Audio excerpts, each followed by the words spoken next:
নমস্কার বন্ধুরা, আজকে তোমাদের পটলের একটা ইউনিক রেসিপি দেখাবো। কড়াইটা গ্যাস ওভেনে বসিয়ে দিয়েছি। যখন গরম হয়ে যাবে তার ভেতরে তেল দিয়ে দেবো। তেলটা যখন গরম হবে তার ভেতরে আলুগুলো দিয়ে লাল করে ভেজে নেবো। আলুটা ভেজে তুলে নিলাম, তারপর পটলগুলো ভেজে নেবো। পটলটা ভেজে তুলে নেবো, তার মাঝখানে কিছু আলু এইভাবে গ্রেট করে কেটে নেবো, নিয়ে ধুয়ে নেবো। ধুয়ে আলুটাকে চেপে নিতে হবে।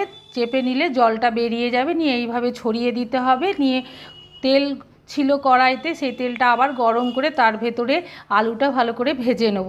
এবার যা যা মশলা লাগছে সেই মশলাগুলো মিক্সি জারে দিয়ে পেস্ট করে নিলাম। এই রান্নাটা আপনাদের যদি পুরোটা দেখতে হয়, আমার চ্যানেলের নাম রন্ধনিকা 48, সেখানে গিয়ে বড় ভিডিওতে এই রেসিপিটা পুরো দেওয়া আছে, সেখানে গিয়ে আপনারা দেখে নেন। এইভাবেই সব মশলাগুলো দিয়ে আলু পটলগুলো দিয়ে পুরো রান্নাটা করে একটা ডিশে নামিয়ে নিলাম। আপনারা ভালো থাকবেন, সুস্থ থাকবেন।